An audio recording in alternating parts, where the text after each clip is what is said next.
I hate manipulative people, which I know is an interesting thing to say for someone who has a YouTube channel about politics, but the whole time I was watching this debate, I just wanted to yell at the TV to both candidates.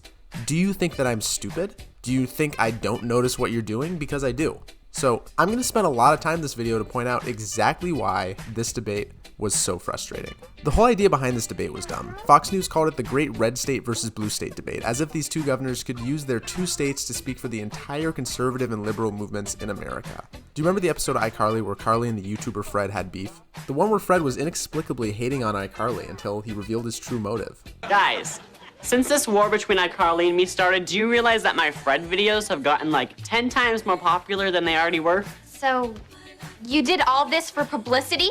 Totally.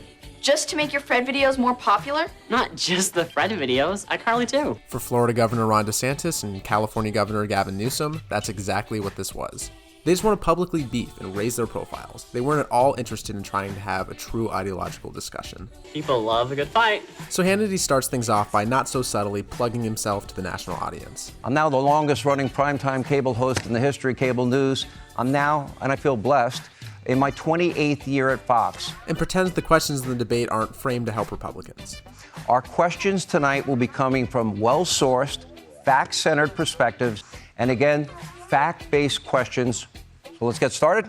Everybody ready? Things start off with some population data. California has experienced a net loss in population, while Florida has seen very positive growth. Hannity asks each governor why that is. DeSantis ties the population loss to California's liberal politics, in this case talking specifically about California's relatively strict COVID response. This will be his strategy the entire night, to connect California's decrease in population with its politics. You almost have to try to mess California up. And yeah, that's what Gavin Newsom has done since he's been governor. He's the first governor to ever lose population. They actually, at one point, ran out of U-Hauls.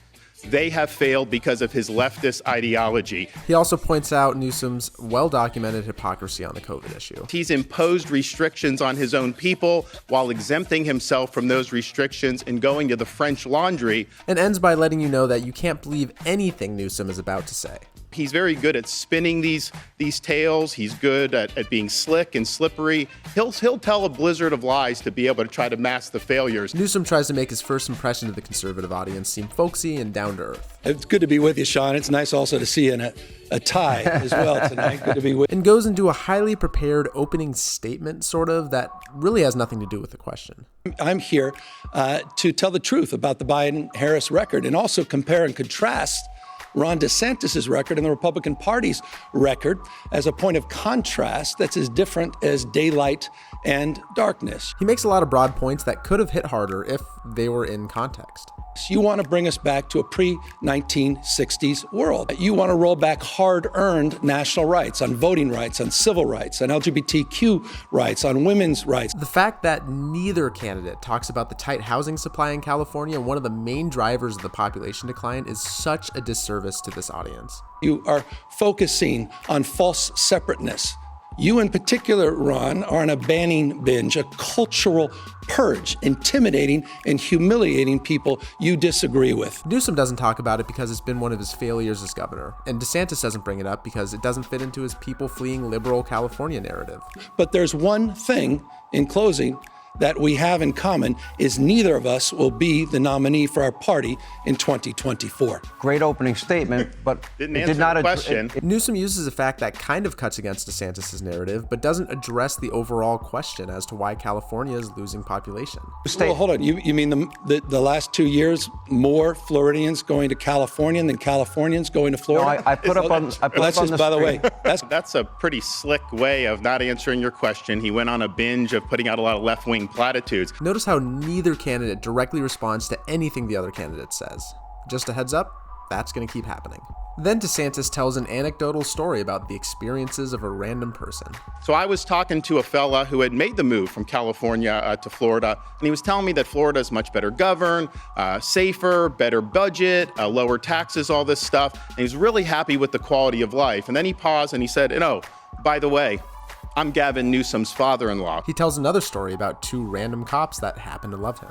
I was walking the streets of San Francisco a couple months ago, and I had some of the cops in San Francisco do a beeline to come over to me, and I didn't know what they were going to say. And they're like, we want to thank you for standing for law enforcement because we don't get that support in the state of California. Hannity once again tries to get Newsom to specifically address the overall population loss in California. But the issue of why the migration out of red states, out of blue states. We just established more Floridians coming to California in the last 2 years than the overall. Then both candidates argue over whether or not a fact is even true.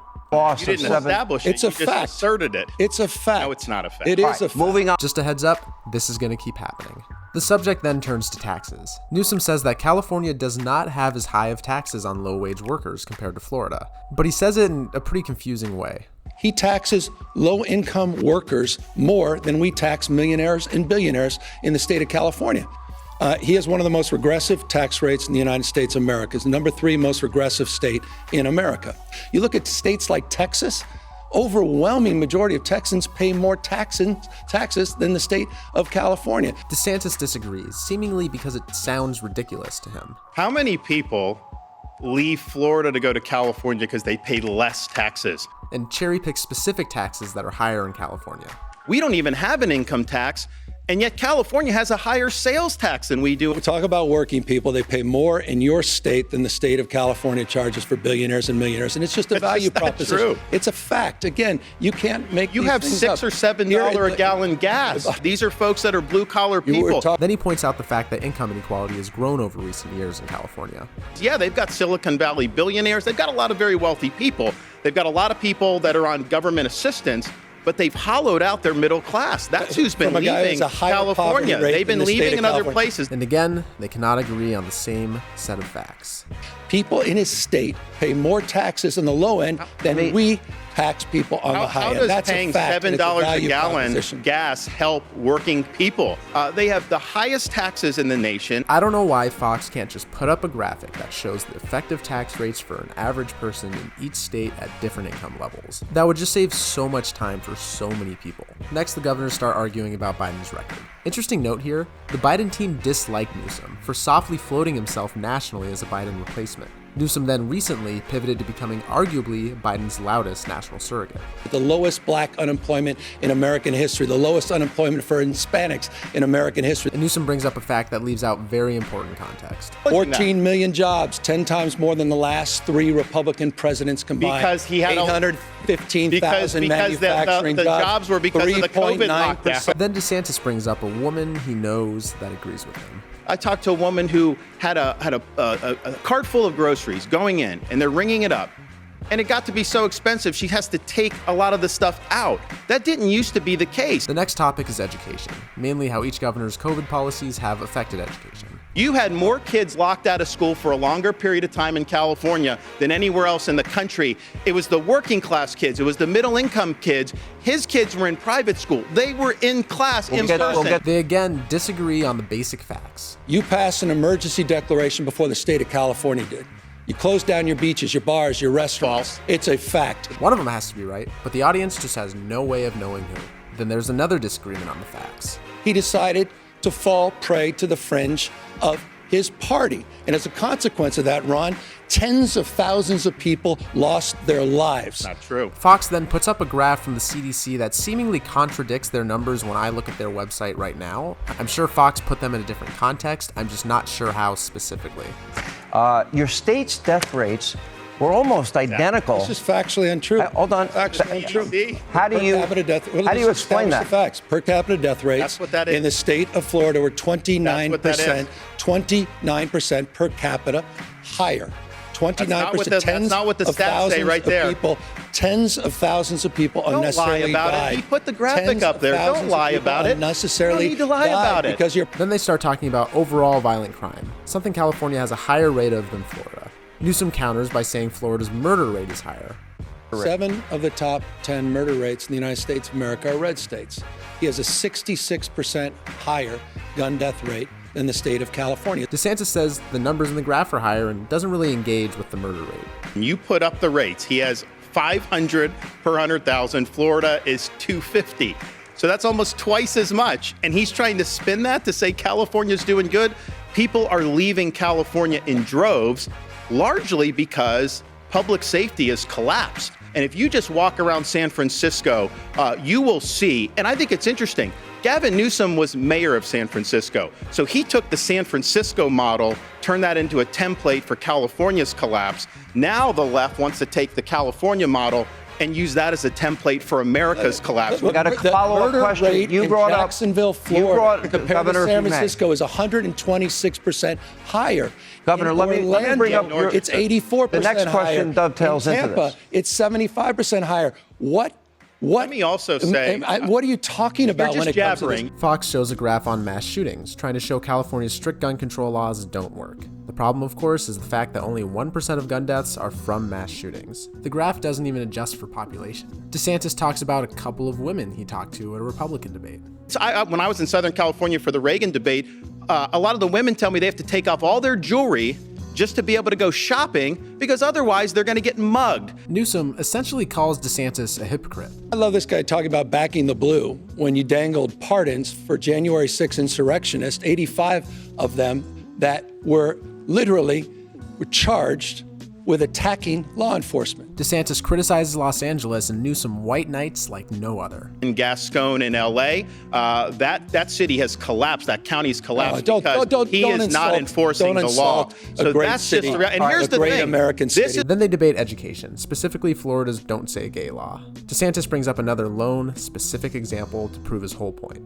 And everything should be age appropriate. I actually have something that I brought that some parents have objected to. So this is a book that's in some of the schools in California. In Florida, this is not consistent with our standards. This is pornography. It's cartoons. It's aimed at children. 1,406 books have been banned just last year under Ron DeSantis' leadership.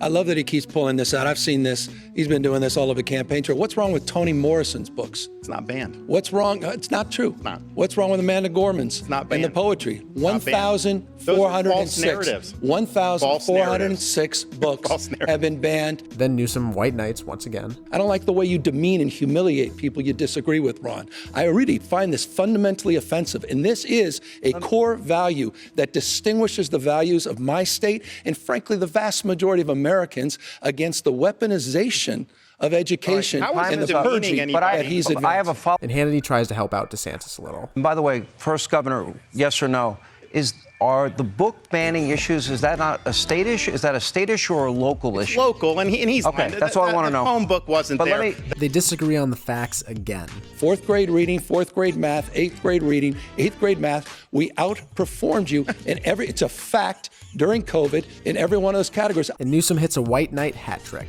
Joe Biden is in the pocket of the teachers union, and so is Kamala Harris. That's why they fought by the way, school it's not openings Kamala Harris. when he Shame came on in you. there. It's Kamala when they had Harris, that in Ron. there. It's Kamala Biden came Harris, into office Madam and he Vice brought in the President teacher to you, union to Kamala be Harris. able to. The topic moves to abortion, and Hannity asks Newsom if there should be any restrictions on abortion. I'd like to get you on the record. You've been unwilling to answer this question. Should there be any restrictions on the issue of abortion that you support at all? Newsom tries to change the subject to DeSantis' abortion bill. He signed a bill banning any exceptions for rape and incest. And then he said it didn't go far enough and decided to sign a 6-week ban before women even know they're pregnant, Ron. He doesn't directly answer the question, but it seems like he says no. To the issue of later term abortion, it's almost always because of a fetal anomaly, the life of the mother. And in those rare cases, I trust, and answer your question, I trust the mother and her doctor to make that decision. So Hannity tries to hold DeSantis' hand a little bit. You had a 15-week rule in California. You reduced it to 6. My question is this. What was your thinking behind it? Was it for religious reasons? Was it for scientific reasons? And DeSantis gives yet another example of a single person's experience. But I think about one of our Floridians, a lady named Penny Hopper. She actually survived a late-term abortion. They debate if Biden at his age is fit for a second term. Yes, he's in decline. Yes, it's a danger to the country. He has no business running for president. And, Gavin Newsom agrees with that. He won't say that. That's why he's running his shadow campaign. I will take Joe Biden at 100 versus Ron DeSantis any day of the week. But he says Joe Biden is 100% up to the job. You know that that's not true. Anybody that can look, he wants you to believe him over your own lying eyes. They then talk gas prices and how California's average gas price is much higher than Florida's. And Newsom has a simple answer as to why California's prices are so high. We've been ripped off by big oil. We continue to be ripped off by big oil. It, of course, doesn't explain why California's prices are higher relative to the nation. California is the only one that oil companies are gouging. Why aren't they doing that to Georgia or Florida or these other states that have lower gas prices? Because of their policies. Finally, they talk homelessness. Gavin Newsom was governor or mayor of San Francisco. He put out a 10-year plan like 20 years ago. He was going to end homelessness. Then a few years later, he had another plan. And now he says he's going to do, and it's only gotten worse. In the last 10 years in California, the homeless has gone up 45%. It's gone down in Florida 45%. You have the freedom to defecate in public in California. You have the freedom to pitch a tent on Sunset Boulevard. You have the freedom to create a homeless encampment under a freeway and even light it on fire. Things get hard to follow. That's being a liberal bully. That's being a bully. Really? They had Down syndrome and you wanted to discriminate against them. $27 million They were discriminating fine against Special because they were Olympians. discriminating against the athletes. With You're a Special liberal Olympians all my bully. life. You wanted them to be. You wanted them to be Ron. ostracized. You threatened to you should fine talk to Special Isabella Olympians from Florida. $27 She got to participate because in we fines. stood up for this her is the way rights. you treat. You're nothing but a bully. You're a bully. Understand. This is a map of San Francisco. There's a lot of plots on that. You may be asking, what is that plotting? Well, this is an app where they plot the human feces that are found on the streets of San Francisco. And then Newsom gets in a couple of personal shots that don't really relate to anything. And I know Nikki Haley's campaign is asking, when are you going to drop out and at least give Nikki Haley a shot to take down Donald Trump in this nomination? She laid you out. Please. You're a walking hypocrite. wish. You What about wish. And that's it. See, this is one of the rare debates where you come away with it knowing less than you knew going in. But hey, let me know your thoughts in the comments anyway. Tell me about something you noticed, or feel free to ask me a question. I see all your comments, and they always make my day, so thank you guys. Until next time, everyone.